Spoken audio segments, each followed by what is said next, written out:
오늘 말씀은 예레미야서 우리 31장 29절이 되겠습니다. 예레미야 31장 29절, 제가 가지고 있는 구약 성경의 1102쪽에 있습니다. 예레미야 31장 29절, 우리 같이 합독을 하도록 합니다. 시작.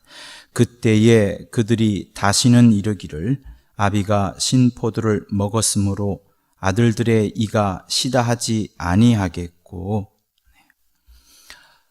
대학교에서 한 연구 결과가 나왔는데요. 임신 중일 때 다이어트를 하거나 아니면 충분한 영양 공급을 하지 못하면 그 아이가 태어난 다음에 어떤 그 음식에 대한 욕심이 굉장히 커져서 비만에 이르거나 아니면은 또 다른 부작용을 많이 일으킨다고 합니다. 그래서 태중에 있을 때 내 눈앞에 이 아이가 보이진 않지만 나의 음식을 또 나의 사랑을 제대로 공급하지 못함으로써 이 아이에게 좋지 않은 일생 동안에 그런 각인이 생기게 되고, 그래서 마음속에 그런 각인이 생긴다는 거예요. 음식만 보면은 내가 이것을 빨리 먹어 치워야 되겠구나, 내 것으로 빨리 삼아야 되겠구나 하는 그런 생각을 가지는 각인 현상이 생긴다고 합니다. 어찌 보면은 우리에게 좀 여러 가지를 함께 시사해 주는 부분이 있는 것 같습니다. 구약 성경에 보면은 위대한 인물들이 나오는 그 다윗, 그 이전에 한 영적 지도자가 나오죠. 바로 사무엘이 나옵니다. 그리고 사무엘이 나오기 직전에 누가 나오냐면 한나 이야기, 모친 한나의 기도 이야기가 나오고, 그 모친 한나의 기도 이야기 속에 엘리 대제사장이라는 또 지도자가 나옵니다. 그 사무엘 상하는 시작하기를 엘리 대제사장 이야기가 시작되면서 시작되는데요. 엘리 대제사장에게 두 아들들이 있었습니다. 같은 제사장 그룹이에요. 근데 행악을 많이 지르고 또 제사장으로서 역할을 감당하지 못했습니다. 이 두 사람이 시작하여서 법궤를 들고 전쟁터에 나갔는데 아니나 다를까 두 아들은 죽고 맙니다. 엘리 대제사장이 그 이야기를 듣고 비보를 듣고 급사를 하게 되죠. 마침 며느리도 똑같은 안 좋은 결과를 당하게 됩니다. 그때 엘리 대사장을 섬겼던 자가 누구냐면 사무엘, 어릴 때의 사무엘이었습니다. 사무엘이 그 모든 소식을 다 알게 되지요. 엘리가 어떻게 했었고 엘리의 아들들이 어떻게 했는지를 잘 봅니다. 그리고 점점 청년이 이제 되어 가게 되고, 엘리 대제사장의 어떤 제자라고 해야 되나요? 수종들었다고 해야 되나요? 어찌어찌 되면서 사무엘이 이스라엘을 이끌어가는 청년 지도자가 됩니다. 그가 정치나 종교 여러 분야에서 이제 개혁의 바람을 일으키게 되고, 그러면서 사람들이 이제 따라오기 시작을 합니다. 사무엘은 여러 가지를 바꾸기 시작했어요. 그러나 그 중에서 가장 많이 바꾼 것은 사람들에게 신령한 하나님에 대한 말씀, 그리고 하나님의 말씀을 듣고서 그 말씀을 잘 전달해 주는 역할을 했습니다. 사무엘이 법궤를 아직 이제 가지고 오진 않았지만 그동안의 준비를 하면서 사람들에게 여러 좋은 하나님의 말씀을 전해주고, 특별히 그는 기도를 많이 하게 됩니다.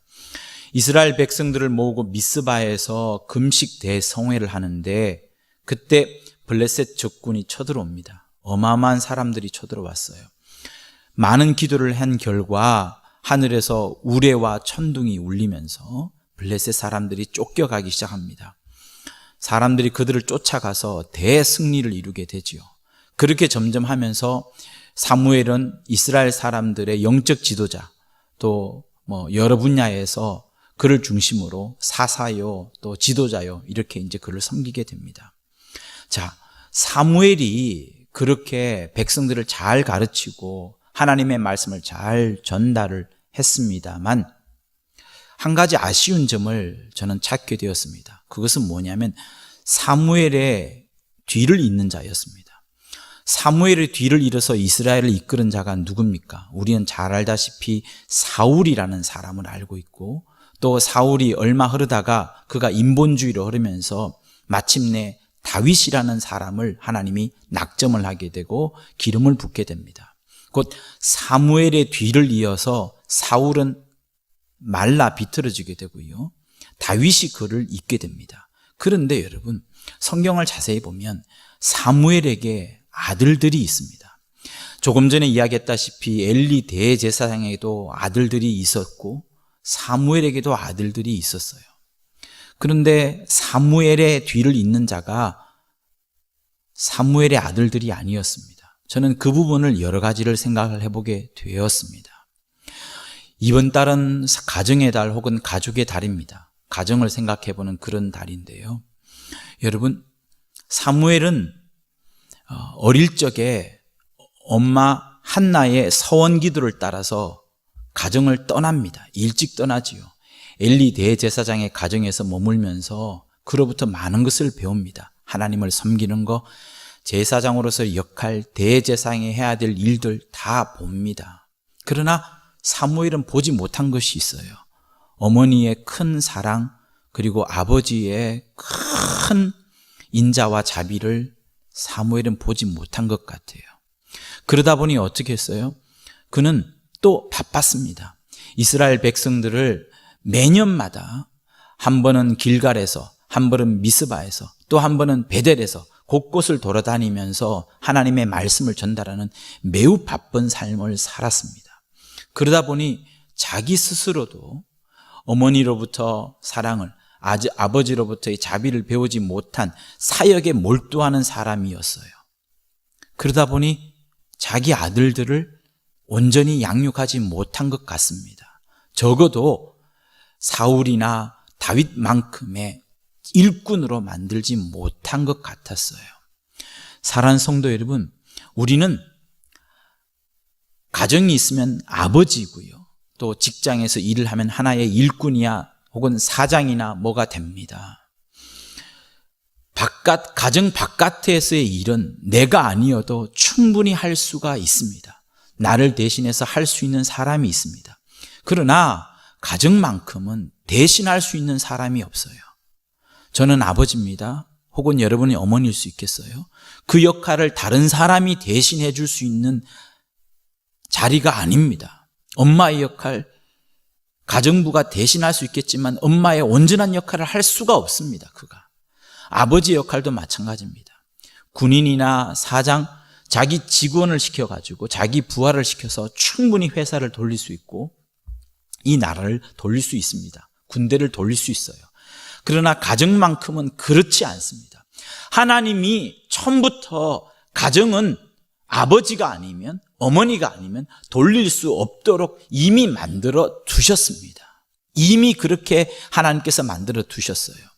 그래서 가정에서 아버지는 그 아버지로서의 역할, 남편으로서의 역할을 잘 하는 것이 부인을 기쁘게 해주는 것이 아니라 그것보다도 자녀에게 굉장한 양육의 효과를 가져다 주는 겁니다. 조금 전에 시작할 때 말씀드렸다시피 심한 다이어트를 하게 되면 태중에 있는 아이가 태어났을 때에 탐욕이나 또 여러 결핍의 현상을 가지게 되는 것처럼 우리가 자녀들에게 충분한 것을 공급하지 못하면 그 결과가 따릅니다. 그런데 무엇보다도 우리는 무엇을 이야기해야 돼요? 믿음에 대해서 이야기를 하고자 하는 겁니다. 여러분, 믿음은 부동산이 아닙니다. 부동산은 명의 이전만 해주면 넘어가요. 세금 얼마 떼면 넘어갑니다. 그러나 믿음이라는 것은 그렇게 명의를 이전해 준다고 하여서 가는 것이 아닙니다. 그래서 이 본문의 성경이 아비가 신포도를 먹었으므로 아들들이 시다하지 아니할 것이다. 여러분, 우리의 믿음은 굉장히 구체적인 것이고요, 세밀한 것이고요, 민감한 것입니다. 내가 하루하루를 교회 생활을 하면서 또 바깥 사람들과 전도 생활을 하면서 여러 사건을 만나면서 누렸던 그때 경험했던 모든 것들이 다 믿음인데 그 믿음을 자녀들에게 아주 구체적으로, 아주 면밀하게, 아주 세밀하게, 아주 민감하게 전달해 주지 않으면 나와 똑같은 혹은 나보다 더 뛰어난 믿음을 가질 수가 절대로 없습니다. 그것을 사무엘이 말하고 있어요. 사무엘은 매우 바쁜 삶을 살았습니다. 바쁜 삶을 살다 보니까 가정을 챙기지 못했을 것이라 저는 생각이 들어요.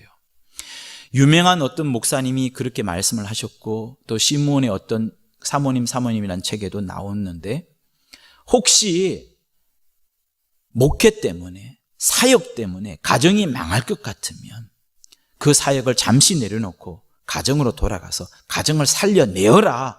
왜냐? 부인은 물론이거니와 자녀 때문에 그러한 겁니다.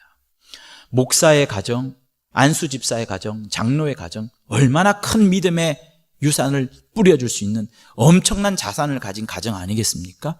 그런데 그 가정의 믿음이 뻗어 내려가지 않는다 그러면 그것은 그 가정에서도 큰 손실일 뿐만 아니라 한 교회에서도 큰 믿음을 가진 자산을 가진 그 교회에서도 굉장한 손실이 아닐 수가 없는 겁니다. 그러면 어떻게 믿음을 전달해 줄 수 있을까요? 그냥 성경을 막 가르쳐 주고 보는 족족 같이 이렇게 양육하고 이것이 아닙니다. 최고의 양육은요, 그 아이와 함께 거니는 겁니다. 그 아이가 나의 일상의 삶을 잘 볼 수 있도록, 내가 어려운 사건을 만났을 때 그것을 어떻게 대처하는지, 또 큰 돈이 내게 떨어졌을 때 이 물질을 어떻게 다루는가를 잘 보여주면서 아이에게 물질을 다루는 방법을 보여주는 것이고요.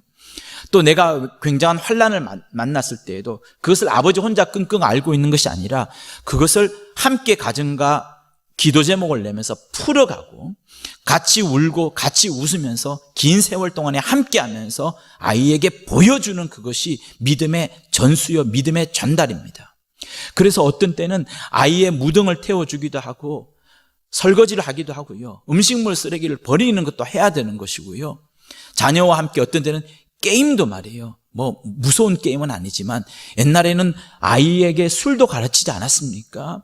그렇게 하면서 어떻게 보면 나쁜 것이라 할지라도 아버지의 손을 거치면서 어머니의 그 사랑을 관계를 거치면서 새롭게 해석되어진 모습으로 자녀들에게 전달되어야 되는 겁니다. 그래서 우리는 가정의 달에 다시 한번 돌아봐야 되는 것은 내 가정의 식구들이, 나의 자녀가 정말 믿음을 잘 전수받고 있는지, 이 아이가 나 없이도 믿음을 끝까지 이어갈지, 내가 신포도주를 먹었는데 이 아이는 신포도주의 맛을 못 느끼는데 그러면 큰일 나니까 이 아이에게 믿음을 잘 전달해 주는 그것이 절대적으로 필요한 겁니다. 사랑하는 성도 여러분, 사무엘은 어찌 보면 실패한 사람이라 할 수 있어요. 그러나 그 실패의 흔적들을 찾아가 보면 이해가 됩니다. 그러나 그 이해되는 것으로 우리도 만족해야 될까요? 아닙니다. 하나님은 우리에게 지금 말씀하시는 거예요. 네가 훌륭한 믿음을 가졌으면 그 믿음을 잘 전달해 주는 것이 절대적으로 필요합니다. 사랑하는 성도 여러분, 이스라엘이 위기에 처했을 때마다 했던 유일한 방법이 하나 있는데, 그것은 무엇이냐면 하나님께 매달린 것도 있지만 그때에 자기들의 자녀들을 잘 양육하였습니다. 다니엘과 그의 친구 세 사람, 그 사람들은 포로되었을 때, 끌려갔을 때에 그 적국에서 어릴 때부터 양육을 받았는데, 그 나라의 양육을 받았을 뿐만 아니라 부모로부터 저 멀리 떨어진 이스라엘, 그 나라의 원천적인 하나님에 대한 소식을 잘 양육을 받았기 때문에 그 이후에 이스라엘을 회복하는 데 큰 역할을 감당했던 겁니다. 항상 그리하였습니다. 이스라엘이 위기를 처할 때마다 자녀를 양육했던 것이 그들의 비법이었어요. 사랑하는 성도 여러분, 여러분의 자녀를 돌아보는 이 새벽이 될 수 있기를 예수 이름으로 부탁을 드립니다.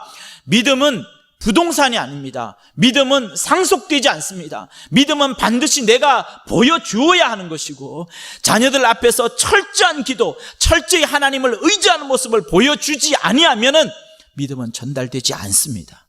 반드시 우리의 신포도주, 내가 이 신포도주의 믿음의 맛을 자녀들에게 전달해 줌으로써 여러분의 가정이 하나님의 믿음이 전달될 뿐만 아니라 온 교회가 하나님의 믿음의 전달을 받는 귀한 여러분의 가정, 우리 교회가 될 수 있기를 예수 이름으로 부탁을 드립니다. 자, 우리 주먹 쥐고 이렇게 합시다. 내 영혼아, 자녀들에게 믿음을 전수하자.